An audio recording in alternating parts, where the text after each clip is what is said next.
Hello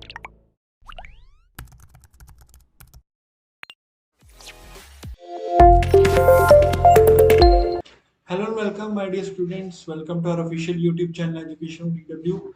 आज के segment में हम माई भागो का जो प्रीवियस ईयर पेपर है वो डिस्कस करने जा रहे हैं। ये 2020 का पेपर जो है डिस्कस किया जाएगा आज के सेगमेंट में। ठीक है स्टूडेंट्स, 2021 का पेपर जो ऑलरेडी डिस्कस करवा दिया गया है उसका भी आपको वीडियो जो है लिंक जो है मिल जाएगा हमारे यूट्यूब चैनल पे। वहां पे जाके आप 2021 का पेपर उसकी भी डिटेल आंसर की देख सकते हो। तो आज के सेगमेंट में हम 2020 का पेपर डिस्कस करेंगे स्टूडेंट्स, और इन डिटेल करवाया जाएगा। तो जितने भी स्टूडेंट्स आज जुड़ने वाले हैं काइंडली अपने आंसर्स साथ में टैली जरूर कर लेना। ठीक है, तो 50 क्वेश्चन जो है वो इंग्लिश सेगमेंट के रहेंगे, तो मैं 50 क्वेश्चन जो है इंग्लिश के आज करवाने वाला हूँ। ठीक है, इंग्लिश सेक्शन जो है सॉल्व करवाया जाएगा, प्लस इसके साथ आपको सेकंड पोर्शन जो जनरल अवेयरनेस का उसका भी लिंक जो है हमारी वेबसाइट पे और ऑफिशियल यूट्यूब चैनल पे मिल जाएगा। ठीक है स्टूडेंट, तो स्टार्ट करते हैं आज का segment, starting with the first question. सबसे पहले जो है पैसेज है। ठीक है, तो पैसेज के यहाँ पे 4 क्वेश्चंस थे, तो पैसेज रीड करते हैं। इसमें कोई डिफिकल्ट वर्ड्स जो है वो भी आपको साथ में मार्कअप करवा दिए जाएंगे। Even in the most primitive societies, अगर प्रिमिटिव मतलब ट्रेडिशनल, ओल्ड लिख सकते हो। अगर ओल्ड सोसाइटीज के बारे में बात करें, the great majority of people satisfy large part of their material needs by exchanging goods and services. तो ज्यादातर जो लोग होते थे, मेजोरिटी ऑफ पीपल अपने आप को कैसे जो मटेरियल नीड्स सेटिस्फाई करते थे, वो एक्सचेंज करते थे गुड्स एंड सर्विसेज को। जो इंपॉर्टेंट चीजें मैं अंडरलाइन करते हुए चल रहा हूँ, फिर से बता रहा हूँ कि इससे रिलेटेड क्वेश्चंस पूछे गए हो सकते हैं। Very few people indeed can make of themselves everything they need। तो कुछ लोग जो थे वो अपनी जरूरतें खुद पूरी कर देते थे। वो अपनी जरूरतों की चीजें वो खुद ही डेवलप करते थे, खुद ही बनाते थे, जैसे all their food, their clothes, their housing, their tools. तो ever since man started staying in communities, जब से लोग जो है कम्युनिटीज में रहना उन्होंने शुरू कर दिया है, they have been satisfying their needs by specialization and exchange. तो लोगों ने अपनी जरूरतें पूरी करना कैसे शुरू कर दिया है, या तो वो अपनी चीज में स्पेशलाइजेशन कर लेते हैं या फिर एक्सचेंज करते हैं गुड्स एंड सर्विसेज को। Increasingly each individual has concentrated on what he can do best. तो जो इंटरेस्टिंग चीज ये है कि हर एक इंडिविजुअल इस चीज पे कंसंट्रेट करता है कि वो कौन सी चीज बेस्ट तरीके से कर सकता है, and has produce more of the special goods और सर्विसेज। तो उसने स्पेशल गुड्स और सर्विसेज अपनी स्किल सेट के हिसाब से प्रोड्यूस किए हैं, in which he has concentrated that he can consume himself। तो उसका जो मेन मोटिव है वो अपने कंजम्पशन के लिए वो प्रोड्यूस करता है। जो सरप्लस बनती है, जो चीज एक्स्ट्रा बन जाती है, सरप्लस का मतलब जो एक्स्ट्रा बनाता है वो, उसको वो करता है exchange other members of the community के साथ। तो इससे वो एक्सचेंज करता है थिंग्स को जो बाकी चीजों को भी बनाते हैं, और उनके साथ वो अपनी चीजें शेयर कर लेता है।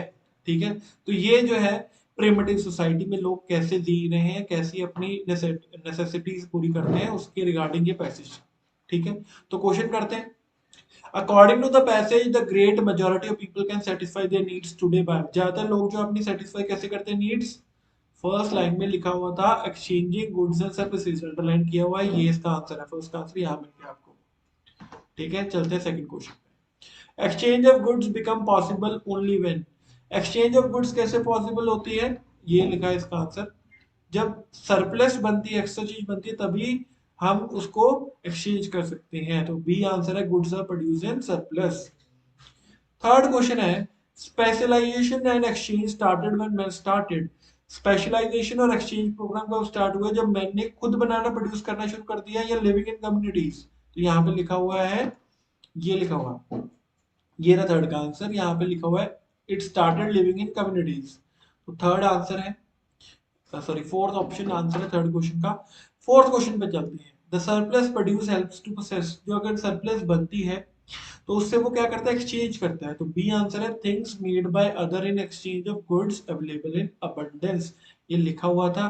तो फोर के फोर क्वेश्चन इजीली आप कर सकते हो अगर आपको पैसेज की अंडरस्टैंडिंग इजीली हो गई है। क्लियर है, चलते हैं आगे। 5 6 7 जो क्वेश्चन दिए गए थे बच्चे, वो सिनोनिम बेस्ड थे। सिनोनिम भी काफी इंपॉर्टेंट रोल प्ले करते हैं। ठीक है, तो फिफ्थ क्वेश्चन, सिक्स्थ और सेवंथ क्वेश्चन करते हैं। आइडियोसिंक्रोनेसिस टर्म यूज किया गया था। आइडियोसिंक्रोनेसिस के लिए ऑप्शन से पैक्युलर हैबिट्स, वीकनेसेस, यूजुअल बिहेवियर या बैड हैबिट्स? आंसर इसका पैक्युलर है। आइडियोसिंक्रेसी टर्म यूज करते हैं जो चीज जो बिल्कुल स्ट्रेंज है, अनयूजुअल है, ठीक है, जो नॉर्मली हम हैबिट्स नहीं अपनाते उसको हम आइडियोसिंक्रेसीज कहते हैं। सिक्स्थ क्वेश्चन पे चलते हैं। रेप्रीमेंड टर्म यूज की गई थी। रेप्रीमेंड का मतलब होता है डांटना, स्कोल्ड, क्रिटिसाइज, ठीक है, और यहाँ पे डी ऑप्शन में लिखा हुआ था टू स्कोल्ड बैडली, जो इसका आंसर है। सेवंथ क्वेश्चन पे चलते हैं। टर्म यूज की गई थी ब्राउनी। ब्राउनी का मतलब क्या होगा? ब्राउनी का मतलब होता है जो पर्सन वेल बिल्ट है, स्ट्रॉन्ग है, ठीक है। तो यहाँ पे लिखा हुआ था डी ऑप्शन में फिजिकली स्ट्रॉन्ग, और यही इसका आंसर है। एट्थ क्वेश्चन पे चलते हैं। कर्ट टर्म यूज की गई थी। स्टूडेंट्स बताओ कर्ट का मतलब क्या है? और यहाँ पे जो पार्ट थे एट्थ और नाइन्थ क्वेश्चन, ये एंटोनिम थे, लिखा भी हुआ है that is antonym to the given word. तो आपने एंटोनिम बताना था। कर्ट पहले सिनोनिम बताओगे तभी एंटोनिम कर पाओगे ना। तो कर्ट का मतलब होता है ब्रीफ या शॉर्ट। तो इसका अपोजिट होगा एक्सपेंसिव। एक्सपेंसिव मतलब लेंथी होता है। एक्सपेंसिव ई वाला नहीं है, ये ए वाला है। तो एक्सपेंसिव का मतलब है लेंथी। क्लियर है? चलते हैं नेक्स्ट क्वेश्चन पे। स्लिमिंग। स्लिमिंग का मतलब क्या होता है भाई? जो चीज स्लाइम से बनी हुई है, यानी वो चीज क्या है? डर्टी है, ऑयली है। अपोजिट क्या होगा? अपोजिट होगा क्लीन। क्लियर है? नेक्स्ट टेंथ इलेवेंथ और ट्वेल्थ क्वेश्चन करते हैं। 13 क्वेश्चन तक आए। यहाँ पे जो बोले गए हैं आपको वो है सेंटेंस रीअरेंजमेंट, या इसको बोलते हैं पैराजम्बल भी, ठीक है। तो पैराजम्बल भी बोलते हैं और रीअरेंजमेंट भी बोला जाता है। तो पैराजम्बल के लिए ऑप्शन दिए हुए हैं आपको। एक स्टेटमेंट में स्टार्टिंग वाला लाइन दी हुई है जैसे इफ यू नीड हेल्प, उसके बाद अरेंज करना है पी क्यू आर एस, आपको ऑप्शन दिए हुए हैं, तो सही अरेंजमेंट बनाना है। तो पहला देखते हैं, इफ यू नीड हेल्प। अब हेल्प के साथ यहाँ पे वर्ब तो आएगा नहीं, तो आस्क या टू वाला जो ऑप्शन है वो तो हो गया, हट गया। तो आस्क वाला लिख सकते हो, if you need help ask for attendants who have instructions to help our customers promptly and politely। तो आंसर क्या रहेगा? QSRP। 11th क्वेश्चन पे चलते हैं। Work is the only thing, उसके बाद क्या आएगा? उसके बाद आएगा students QRPS। QRPS fourth option mark कर लेना, इसका आंसर है QRPS। तो सही सीक्वेंस में देख लो इसका मतलब क्या है। Work is the only thing that is necessary to keep the world going and without it we should all die. तो ये सही सीक्वेंस रहेगा। 12th क्वेश्चन पे चलते हैं। 12th क्वेश्चन में जो आंसर रहने वाला है वो बी ऑप्शन है। स्टूडेंट्स मार्क कर लो, ठीक है। बी ऑप्शन रहेगा 12th का आंसर, मार्क करो इसमें। एवरीवन के बाद क्या आएगा? Who knows you acknowledges that you have been wrong when he consider the case calmly। RPQS। Clear है? 13 क्वेश्चन पे चलते हैं। ही सैड के साथ जो सीक्वेंस रहेगा वो रहेगा SPRQ। कैसे रहेगा देखो, he sat until he was chilled with the cold, glancing occasionally at the figure of the old woman peering through the window। peering मतलब looking, लिख लेना। और ग्लांसिंग का मतलब भी होता है लुकिंग। अब आगे जो है वो आपको दिए हुए स्टूडेंट्स, ऑड वन आउट बोलूं या फिर मैं बोलूं कि सिमिलर वर्ड्स पे बोला गया था। 3 सिमिलर वर्ड है और एक जो होगा वो डिफरेंट इन मीनिंग होगा, यानी ये एंटोनिम बेस भी हो सकते हैं या सिनोनिम बेस भी हो सकते हैं। तो यहाँ पे आपने ऑड वन आउट निकालना था। तो 14 क्वेश्चन पे चलते हैं। ऑप्शन है लोकेशियस, टॉकेटिव, गैरनस या इंसॉलेंट। तो इसका आंसर डी ऑप्शन है। स्टूडेंट मार्क कर लो। लोकेशियस, टॉकेटिव और गैरलेस का मतलब सेम ही होता है, यानी बातें करने वाला जो एक्सेसिव टॉक करता है उसको हम बोलते हैं लोकेशियस, टॉकेटिव या गैरलेस, ठीक है। मीनिंग जरूर लिख लेना। 15 क्वेश्चन में है ऑब्लिटरेट, अनहिलेट, एक्सपंज या क्रिएट। तो डी ऑप्शन इसका भी आंसर है। एक्सपंज, अनहिलेट, ऑब्लिटरेट जो है उसका मतलब होता है डिस्ट्रॉय करना, खत्म करना किसी चीज को, ये इसका मीनिंग है। तो क्रिएट जो है वो एंटोनिम हो जाएगा, डिफरेंट इन मीनिंग हो जाएगा। 16 क्वेश्चन पे चलते हैं। विशियस, ब्रूटल, फेरोशियस या हम्बल। तो आंसर इसका है हम्बल। विशियस, ब्रूटल और फेरोशियस का मतलब होता है जो पर्सन बहुत डेडली है, क्रूअल है, विकेड है, इविल है, ठीक है। ये इसके मीनिंग लिख लेना और सिनोनिम भी, ठीक है। 17 और 18 क्वेश्चन जो बच्चे थे वो फिल इन द ब्लैंक्स पे थे। यहाँ पे लिखा भी हुआ है fill in the blanks with the suitable alternative. तो यहाँ पे प्रेपोजिशन बेस्ड जो आपसे पूछे गए हो सकते हैं, ये वर्ब बेस्ड पूछे जा सकते हैं। फर्स्ट देखते हैं, in large cities people are cut dash from nature. तो ऑप्शन इसका सी आंसर है, कट ऑफ। कट ऑफ का मतलब होता है आइसोलेट कर देना, अलग कर देना, ठीक है, आइसोलेट या सेपरेटेड। तो जो सिटी में रहते हैं लोग वो नेचर से कट ऑफ होते हैं, ठीक है। Money along with his friends, अब इसके बाद क्या आएगा, मनी जो है ना वो फर्स्ट वर्ब है, हमारा फर्स्ट सब्जेक्ट है, और सेकंड है ये हिज फ्रेंड्स। तो यहाँ पे जो वर्ब आएगा वर्ब किसको फॉलो करेगा, ऑलवेज फर्स्ट सब्जेक्ट को। तो फर्स्ट सब्जेक्ट सिंगुलर था, तो सिंगुलर वाला यहाँ पे ए ऑप्शन है, गोज। तो 18 का आंसर बच्चे मार्क कर लो, ए ऑप्शन गोज। क्लियर है, समझ में आ रहा है, आई होप सबको समझ में आ रहा है कैसे यहाँ पे सॉल्व किए जा रहे हैं क्वेश्चंस। 19, 20 एंड 21 ये एरर डिटेक्शन के क्वेश्चन थे। इसको स्पॉटिंग एरर भी बोला जाता है या एरर डिटेक्शन भी बोला जाता है, ठीक है। तो इसमें ग्रामर के कोई ना कोई एरर है, जिस पार्ट में एरर आपको दिख रहा है उस पार्ट में आपने उसको आंसर मार्क कर लेना। तो पढ़ते हैं इसको। Rana Pratap was blind with one eye. तो यहाँ पे देखो भाई, ब्लाइंड के साथ जो प्रेपोजिशन है वो इन लगता है, क्योंकि लिखा हुआ है ना वन आई, तो यहाँ पे इन आएगा, याद रखना। ये रूल है, हम क्या लिखते हैं, ब्लाइंड इन, ब्लाइंड विद नहीं लिखते, ठीक है। 20th क्वेश्चन में, I am learning English for 10 years without much effect. यहाँ पे लिखा है फॉर 10 years, तो यहाँ पे सिंपल सा रूल लगेगा, स्टूडेंट समझ लेना। यहाँ पे हम present perfect continuous formation use करेंगे। क्यों? क्योंकि यहाँ पे लिखा हुआ है एम लर्निंग, तो एम लर्निंग को यहाँ पे चेंज कर दो, यहाँ पे आ जाएगा have been, I have been learning. 21st question पे चलते हैं। Latin is not only hard to write but also to read. तो ये देखो, हार्ड जो लिखा है ओनली के बाद लिखा था ना, तो जो कॉम्बिनेशन यूज किया जाता है नॉट ओनली का, देखो, नॉट ओनली, फिर फर्स्ट स्टेटमेंट, फिर बट ऑल्सो, फिर सेकंड पार्ट लिखा जाता है। तो यहाँ पे वर्ब, यहाँ पे ये वर्ब लिखा होता टू राइट, तो यहाँ पे हार्ड जो है वो यहाँ पे नहीं लिखा हुआ, बी ऑप्शन, यहाँ पे आएगा but also hard to read. Clear है, तो 21 के बी ऑप्शन में आंसर है। नॉट ओनली के बाद हार्ड लिखा हुआ था, इसलिए बट ऑल्सो के बाद भी हमें हार्ड लगाना पड़ेगा। Latin is not only hard to write but also hard to read. Clear है, चलते हैं आगे। अगेन कंप्रीहेंशन पूछा गया था स्टूडेंट, जो कंप्रीहेंशन की जो वेटेज है बहुत रहती है। पैसेज है, अगेन इसको कंप्रीहेंशन भी बोला जाता है, तो इसको रीड करते हैं और इससे रिलेटेड जो क्वेश्चन है स्टूडेंट्स करते हैं। There is a natural tendency, tendency का मतलब क्या होता है, इंक्लाइनेशन, झुकाव भी इसको बोलते हैं, कि नेचुरल टेंडेंसी होती है हर एक इंसान में, हर एक जानवर में, कि वो रिस्ट्रिक्शंस को रिसेंट करता है, रिसेंट यानी उसके अपोज करता है उसको, कि उसको पाबंदियां पसंद नहीं होती। If you block the growth of a plant it will try to pierce through the blockade. अगर आप प्लांट को किसी तरीके से ब्लॉक करते हो, कोई बैरिकेड लगाते हो या कोई कवर करने की कोशिश करते हो, तो वो प्लांट जो है उस बैरिकेड को, उस ब्लॉकेड को तोड़ते हुए ग्रो करने की कोशिश करता है।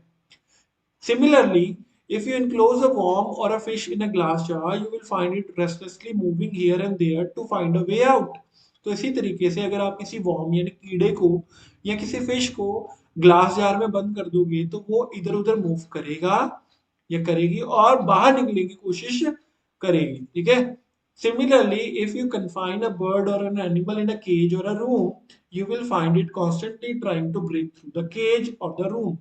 सिमिलरली अगर आप किसी बर्ड या किसी एनिमल को किसी केज, जंगले में या रूम में बंद करोगे, तो वो उस रूम को, उस केज को तोड़ने की कोशिश करेगा, बाहर निकलने की कोशिश करेगा। Only when it gets tired और identifies itself with the environment of the prison it will sit silent. और जब एंड में उसको ये पता लगेगा कि वो निकल नहीं सकता वहां से, वो थक जाएगा, उसको ये पता लग जाएगा कि यही अब उसका घर है और यही प्रिजन में उसको रहना है, तब वो जाके साइलेंटली वहां पे बैठेगा। नेक्स्ट है, thus the urge to be free is inborn in all animate beings। तो ये जो डिजायर है, अर्ज का मतलब होता है डिजायर, फ्री रहने की जो डिजायर है हर एक में जो है इनबिल्ट होती है, बचपन से ही होती है। It is suppressed only on it's identification with the situation. तो ये जो आदत है, ये जो अर्ज है, डिजायर है, ये तभी सप्रेस, तभी दबाई जाती है, दब जाती है जब पर्सन किसी सिचुएशंस में अपने आप हिसाब से एडजस्ट होता है या उसको बांधा जाता है। The urge to be free is also presented in animate object. तो यही जो अर्ज है ना, ये नॉन लिविंग थिंग्स में भी प्रेजेंट है। इन एनिमेट का मतलब है नॉन लिविंग थिंग्स में भी, बट इट इज लेटेंट, यानी ये इजिली हमें दिखती नहीं है, और ये एट द एंड जो है उनके लाइफ की जर्नी में फुलफिल हो जाती है। It is for this reason that matter constantly change its shape. तो इसी कारण जो है हर एक मैटर, फॉर एग्जांपल रॉक होती है, पत्थर भी अपनी लाइफ में जो है डिफरेंट डिफरेंट शेप जो है अडॉप्ट करता है, चेंज करता है, क्योंकि उसके अंदर भी डिजायर होती है फ्री होने की, चेंज होने की। तो change is an way of fulfilment of that अर्ज। तो चेंज जो होता है एक तरीके के जरिया होता है, रास्ता होता है, जिससे वो अपने डिजायर को फुलफिल करते हैं। क्लियर है? 22nd क्वेश्चन पूछा गया था इससे रिलेटेड कि natural tendency among the living being is to. Natural tendency क्या होती है? कि वो फ्रीडम को ढूंढते हैं। तो स्ट्राइव का मतलब क्या है? Look for, search for. ठीक है, फ्रीडम को वो ढूंढते हैं, तो बी ऑप्शन इसका आंसर है। 23rd क्वेश्चन पे चलते हैं। Worm in a glass jar first tries to. अगर वॉर्म को ग्लास जार में रखा जाता है तो सबसे पहले वो क्या करता है? वो बाहर निकलने की कोशिश करता है। तो सी आंसर है, move out of it. 24th question. An animal will sit quietly in a cage after it has. अगर एनिमल को केज में बंद किया जाता है तो वो साइलेंटली कब बैठता है, क्वाइटली कब बैठता है? जब उसको पता लग जाता है ना, कि आइडेंटिफाई कर लेता है एनवायरनमेंट के साथ। तो सी ऑप्शन इसका आंसर है। नेक्स्ट 25th क्वेश्चन पे चलते हैं। Matter constantly changes its shape because. Matter जो होते हैं अपनी चेंज करते हैं शेप को, क्यों? क्योंकि उनके अंदर भी अर्ज होती है फ्री रहने की। It also has an urge to be free. तो बी इसका आंसर है, मार्क कर लो। 26 क्वेश्चन पे चलते हैं। The common feature shared between animate and inanimate living और नॉन लिविंग थिंग्स में जो कॉमन फीचर है वो ये है कि दोनों को डिजायर है, अर्ज है कि वो फ्री रहना चाहते हैं। तो ये इनबिल्ट, इनेट का मतलब है इनबिल्ट। ठीक है, तो इसका आंसर सी ऑप्शन है। 27 to 30 क्वेश्चंस बच्चे जो हैं वो again fill in the blanks हैं, और इसमें प्रेपोजिशन बेस्ड या कोई भी रैंडमली जो है पूछे जा सकते हैं। जरूरी नहीं है कि प्रेपोजिशन बेस्ड ही हो, कोई भी ऑप्शन दिए जा सकते हैं। जैसे 27 क्वेश्चन में है, young people just on the dash of adulthood have conceived many of the advances of civilisation. तो जो पॉइंट के लिए यूज किया जा रहा है कि जो पर्सन अडल्टहुड की स्टेज पे है, तो वो थ्रेशोल्ड होता है। थ्रेशोल्ड का मतलब होता है कोई particular point, point of breakage लिख सकते हो या पॉइंट पॉइंट ऑफ एवोल्यूशन लिख सकते हो। तो इसका आंसर जो है वो B option. 28th question. I am clever, comma, फिर उसके बाद ब्लैंक, और फिर जो है क्वेश्चन मार्क। तो यहाँ पे ये क्वेश्चन टैग वाला क्वेश्चन है। अब क्वेश्चन टैग कैसे होते हैं भाई? अगर आपकी स्टेटमेंट पॉजिटिव है, जैसे यहाँ पे पॉजिटिव है, तो क्वेश्चन टैग क्या होगा? नेगेटिव होगा। तो नेगेटिव होगी तो पॉजिटिव होगी, यहाँ पे नेगेटिव लगेगा। नेगेटिव वाला ये ऑप्शन है, ये ऑप्शन है, ये वाला। तो ए तो हो गया कैंसिल आउट। अब आगे एम जो है वो आई के साथ लगा था, जब ये क्वेश्चन टैग में कन्वर्ट होगा तो क्या बनेगा? आर। ये याद रखना, आर हम यूज करते हैं। आर है और नॉट फिर आई आएगा। तो बी ऑप्शन में लिखा था आर एंड आई, तो इसका आंसर बी है। क्लियर है? आई के साथ एम नहीं यूज होता, फिर क्या यूज होता है? आर। और जो टेंस में ये स्टेटमेंट होगी उसी टेंस में क्वेश्चन टैग भी होगा। 29 क्वेश्चन में, द पॉन्ड अबाउंड्स, अबाउंड्स यानी फील्ड। तो जब फील्ड है तो फील्ड के साथ एक सिंपली टर्म प्रेपोजिशन यूज होती है, with. The pond abounds with fish. तो यहाँ पे बी ऑप्शन की जगह ए ऑप्शन आएगा यहाँ पे, विद। क्लियर है? मार्क कर लेना। 30th question. He dash his departure for a week as his mother was not well। तो यहाँ पे मदर वेल नहीं है, उसकी हेल्थ जो है ठीक नहीं है, तो क्या आएगा? डिक्लाइन करेगा, डिले करेगा, पोस्टपोन करेगा। तो यहाँ पे पुट ऑफ का मतलब होता है डिक्लाइन करना, डिले करना या पोस्टपोन करना। तो यहाँ पे ए आंसर इसका होगा। क्लियर है? 31st से क्वेश्चन पूछे गए हैं, 31 to 35। ये जो बच्चे हैं क्वेश्चन पूछे गए हैं, ये वन वर्ड सब्सटीट्यूशन के हैं, लिखा हुआ है। Substituted by a single word, यानी वन वर्ड सब्सटीट्यूशन के क्वेश्चन है। 31 क्वेश्चन देखो। One who sneers at the beliefs of others. जो पर्सन किसी और की सोच पे, किसी और की बिलीफ पे जो है स्नेर करता है, यानी उसको डिसअप्रूव करता है, तो वो पर्सन क्या होता है? साइनिक होता है। साइनिक इसका आंसर है। बाकी वर्ड्स भी देख लो, कॉन्स्टिट्यूट टर्म यूज किया गया यानी फूडी, खाने को पसंद करने वाला इंसान। साइनोश्योर मतलब जो सेंटर ऑफ इंटरेक्शन बनना चाहता है उसको हम साइनोश्योर बोलते हैं। ठीक है। बाकी कॉन्डेंसर बता चुका हूँ। शॉविनिस्ट मतलब होता है अग्रेसिव पर्सन, एग्रेसिव माइंडसेट वाला। जिसका अग्रेसिव माइंडसेट है उसको हम बोलते हैं चॉविनिस्ट। ठीक है। 32, one who is filled with excessive enthusiasm in a religious matter, तो फैनेटिक बोलेंगे उसको। रिलीजन के साथ जो बहुत ज्यादा एक्सेसिव एंथुसियाज्म दिखाता है उसको फैनेटिक बोलते हैं। भक्त, डिवोटी भी बोलते हैं इसको। ठीक है। फ्यूजिटिव का मतलब क्या है? जो किसी जगह से बच के निकला है, एस्केपी। ठीक है। फैटलिस्ट का मतलब क्या होता है? जो बिलीव करता है कि एवरीथिंग जो है, एवरीथिंग इज प्रीफिक्स्ड, कि हर चीज जो है पहले से ही फिक्स्ड है, उसको हम बोलते हैं fatalist. 33rd question, someone in love with himself, जो अपने आप से बहुत प्यार करे उसको नार्सिसिस्ट बोलते हैं हम। न्यूमिस्मेटिस्ट जो टर्म यूज की गई है, it is a study of coins. सिक्कों को, नोट्स को, ट्रेडिशनल जो बंद हो चुके हैं उनको स्टडी करने वाले न्यूमिस्मेटिस्ट होते हैं। मिसेंथ्रोप जो डिसलाइक करते हैं मैनकाइंड। ठीक है, नोट डाउन कर लो, ये वर्ड्स कई बार पूछे जाते हैं। मर्सनरी यानी मनी ओरिएंटेड पर्सन। क्लियर है।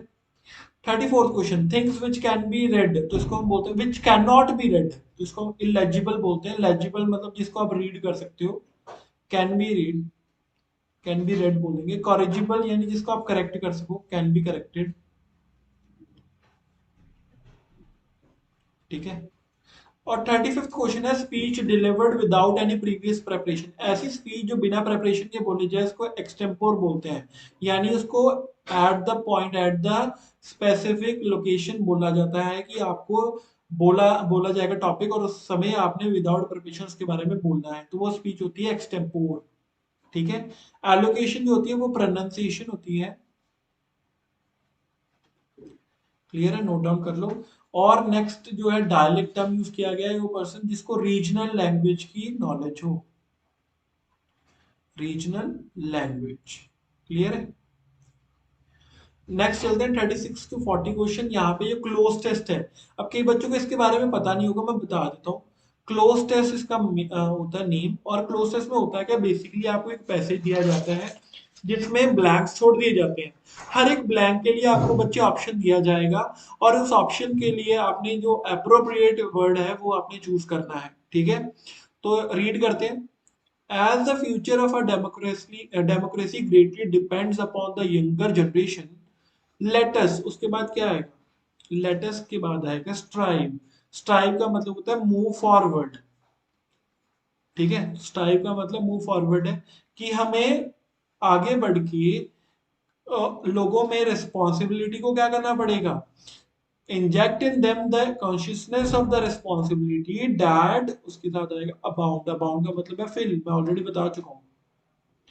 तो उनके अंदर ये रिस्पॉन्सिबिलिटी फिल करनी पड़ेगी। लेटस, उसके बाद अगेन लेटस के बाद है let's depend in them. 38 question में मार्क कर लो, लेटस डिपेंड। फॉस्टर टर्म यहाँ पे जो मोस्ट अप्रोप्रिएट है, इसको करेक्शन कर लेना, जो ये आंसर नहीं है इसका, डिपेंड।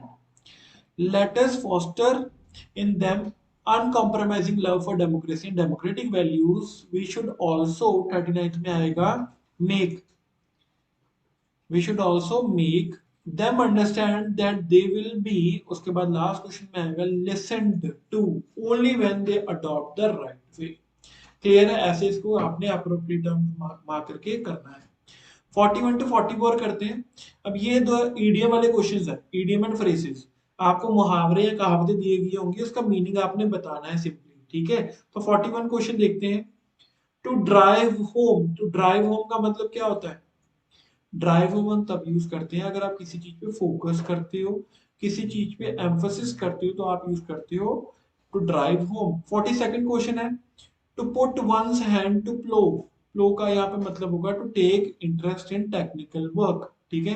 किसी टेक्निकल यानी मशीन मैकेनिकल वर्क में अगर आप इन्वॉल्व होते हो तो to put one's hand to plough, to set one's face against, तो 43rd क्वेश्चन का आंसर है किसी चीज को अपोज करना। तो फेस अगेंस्ट का मतलब है किसी चीज को अपोज करना, वो भी पूरी डिटर्मिनेशन के साथ। 44 क्वेश्चन पे चलते हैं। आउट एंड आउट, ये ईडियम है, इसका मतलब क्या होता है?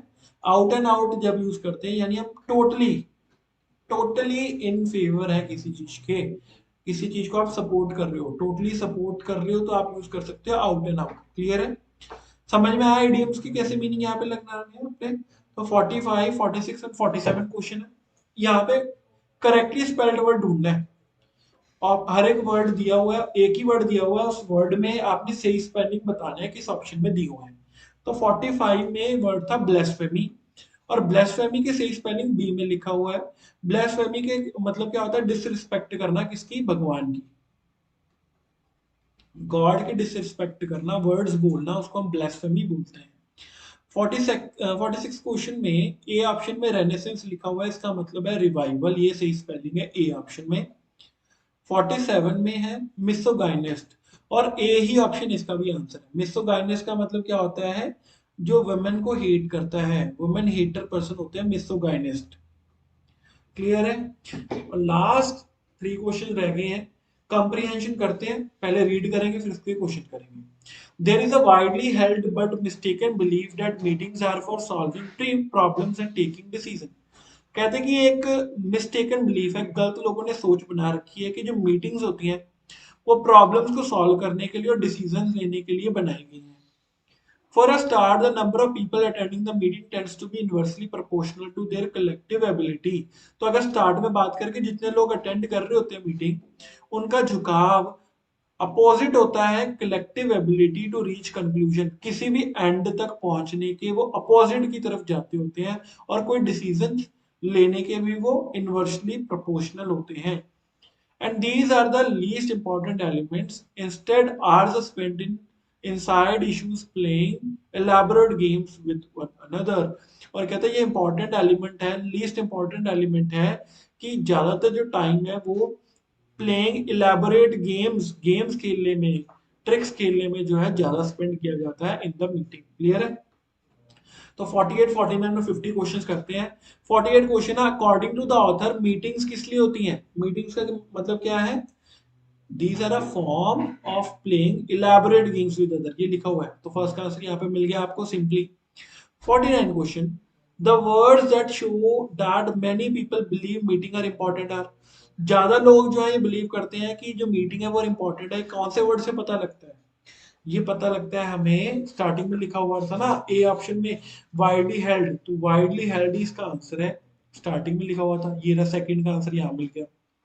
और 50th क्वेश्चन और लास्ट क्वेश्चन इस पेपर का था, जिसमें पूछा गया था the author believes in the sanctity of holding meetings for. तो ऑथर ये समझता है कि मीटिंग्स को होल्ड करना चाहिए for practical value, transactional value, collecting opinion या डिसीजन मेकिंग। ये इसलिए होता है कि हमें ओपिनियंस को कलेक्ट करना चाहिए, उसके बाद डिसीजन मेकिंग होनी चाहिए। तो 50th का आंसर जो था वो सी ऑप्शन था। क्लियर है स्टूडेंट्स? तो समझ में आया? आई होप आज की वीडियो सबको समझ में आई होगी, कैसे क्वेश्चंस आते हैं, किस फॉर्मेट में जो है एग्जामिनर क्वेश्चन पूछता है। 2020 का पेपर डिस्कस करवा दिया गया है, जिन बच्चों ने लेट ज्वाइनिंग किया है तो वो एक बार फिर से जाके देख सकते हैं इसको। इससे रिलेटेड आपको क्विजेस हमारी ऑफिशियल वेबसाइट eduworld24.com पे मिल जाएंगी। इसके अलावा रेलेवेंट वीडियो हमारे चैनल एजुकेशन डीडब्ल्यू पे मिल जाएंगी। फर्दर अगर आप एडमिशन ऑफलाइन लेना चाहते हो तो हमारी ऑफिशियल वेबसाइट पे कॉन्टैक्ट नंबर दिए हुए हैं, तो आप वहां पे एडमिशन भी ले सकते हो।